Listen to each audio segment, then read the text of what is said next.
What's up, everyone? Welcome to this day in Philly sports history for March 23rd, 2025. I'm your host, Jim Montgomery. Welcome to a Sunday edition of the podcast. Hopefully your bracket is not busted. I am hanging on by a thread, just barely, but I'm still alive. Let's do some quick housekeeping. Be sure to follow me on social media, Jimbo_Mont on Twitter and TikTok. On Instagram, at PhillyJimbo. Subscribe to the YouTube channel, Jimbo_Mont. Continue to spread the word. And don't forget, as I mentioned, if you're interested in seeing any of the videos or pictures or anything from the events that we do, I post them all on my social media as to not get in trouble by YouTube for copyright. Even though I don't think I'm violating any copyright law, I did check into it, but don't want to risk it because YouTube apparently is tough on that. So you want to see some of it, go over to Twitter or Instagram. Typically is where I post them. You can hit me up on Facebook as well. And then be sure to check out Lenny Wagner. He is the author of Playing with the Best, One Man's Journey Through the Golden Era of Sports. Sat down with him last week in the process of putting together the package for that. That will start on April 1st. But Walter French, just an amazing person. Like I said, if you're into history and just specifically the World War I to World War II era, you're going to love this book because it intertwines the history of sports, the history of the country, along with Walter's story very nicely. So go check that out. The information is in the description. All right, let's start with a recap of yesterday's question of the day. I asked you, who do you think the Phillies' breakout star is going to be this year? And everybody was all over the place with this. Nobody really had a runaway total with the votes. Slightly coming out on top was Christopher Sanchez, but a lot of people said Bryson Stott's going to have the bounce back year coming off the injury. A lot of people high on Jose Alvarado. I had quite a few people that think they feel Justin Crawford or Andrew Painter will make a difference for this team at some point this year. And I could see that with Painter looking to be added to the mix sometime in July, which I think hopefully if everything goes the way that it's supposed to with this rotation, it should be a good sort of addition for that to kind of spell some of the guys, specifically Ranger, who tends to wear down somewhat. So thank you as always for participating in the question of the day. We'll have another one here in a minute. There were some roster moves made yesterday, and it appears that the final bench position over the next couple days is going to come down to Cody Clemens and Buddy Kennedy. I think likely they'll end up giving it to Clemens only because he can play infield as well and gives them a little bit more flexibility. But I believe once Weston Wilson comes back, it will be his spot once all the dust settles from that. But it should be a fun couple days here as the Phils wind down spring training and get ready for the opener. There was a nice, fun game yesterday. Didn't watch it, but it did seem as though the Phillies mounted a massive comeback in the ninth to beat the Yankees. So a lot of fun there up at the Yankees spring training complex. Matt Strahm did pitch his minor league game yesterday. Looked pretty well. He is scheduled to pitch tomorrow for the Phillies, their final spring training game. And if all goes well, it looks like he will be able to be on track to start the season on Thursday.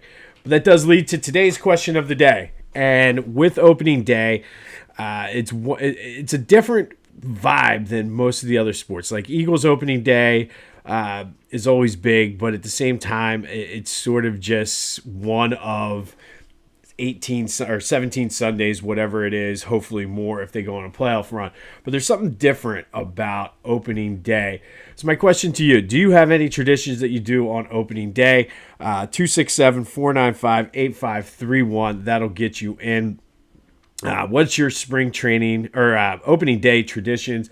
We always have hot dogs for dinner. Hopefully, with the weather being nice, we'll watch it outside. But it's kind of like a big deal here for us. But do you do anything special for opening day? Let me know what it is. 267-495-8531.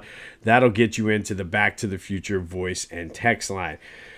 A little bit of an Eagles news here. I missed this the other day somehow, but they did bring back Patrick Johnson on a one-year deal. He left to go to the Giants last year after being on the Super Bowl team, but did come back. And again, this is another one of those no risk, high reward signings for Howie Roseman. We'll see how it goes. I'm not expecting it to be a needle mover, but I did miss that last week.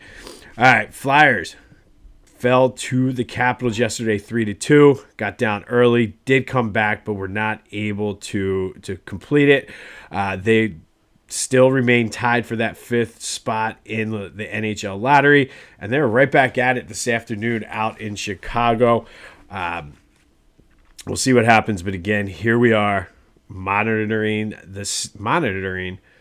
checking the standings every day. I don't know why that was so hard to say, but they are tied for the 5th spot in the lottery standings. And then the Sixers are in Atlanta tonight.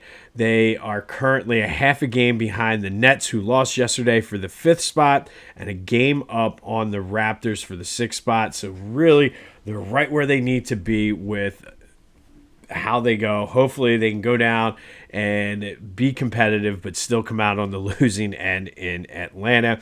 And the Union bounced back with a 1-0 win over St. Louis.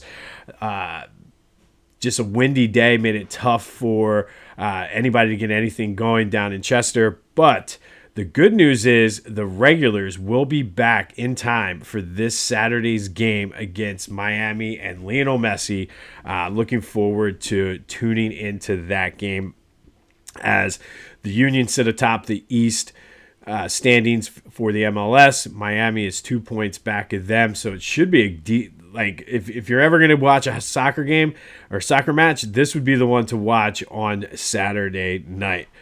Be sure to check out my friends over at the Clashing Conferences podcast. Lots of great things happening with their Sports Fan Network. I mentioned I was hanging out with some of the guys on Friday night watching some March Madness. But go to theclashingconferences.com. Check out everything they have that you can get involved in. Their podcasts are available wherever you get your podcasts, as well as on YouTube. So go support them. And then, of course, Philly Goat. And this is incredible. Like, my golf shirt is already shipped. But if you haven't checked these out, they've partnered with Double Bogey Down. I got the Philly Frenetic shirt.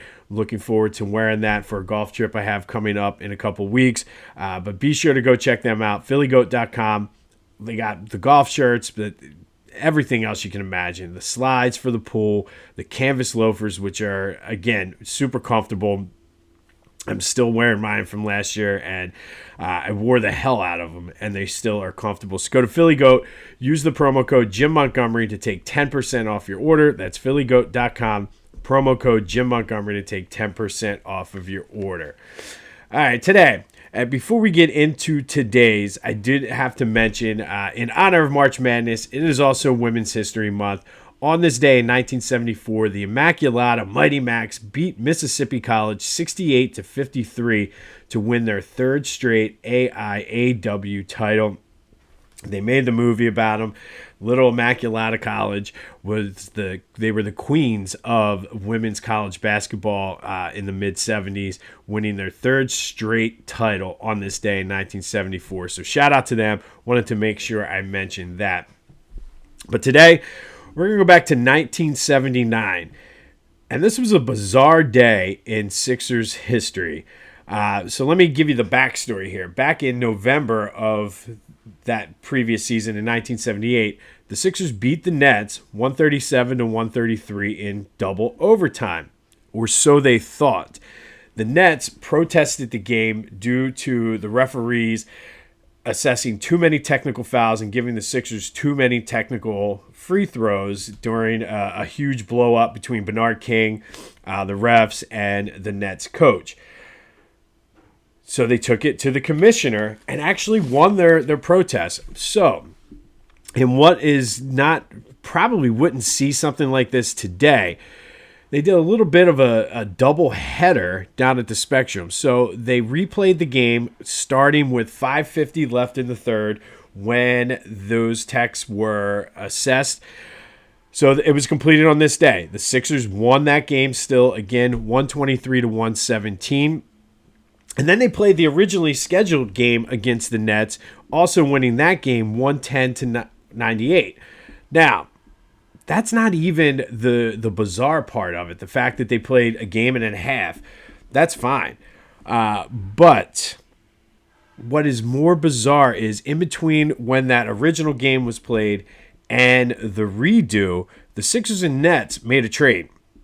The Sixers sent Harvey Catchings and Ralph Simpson to the Nets for Eric Money and Al Skinner.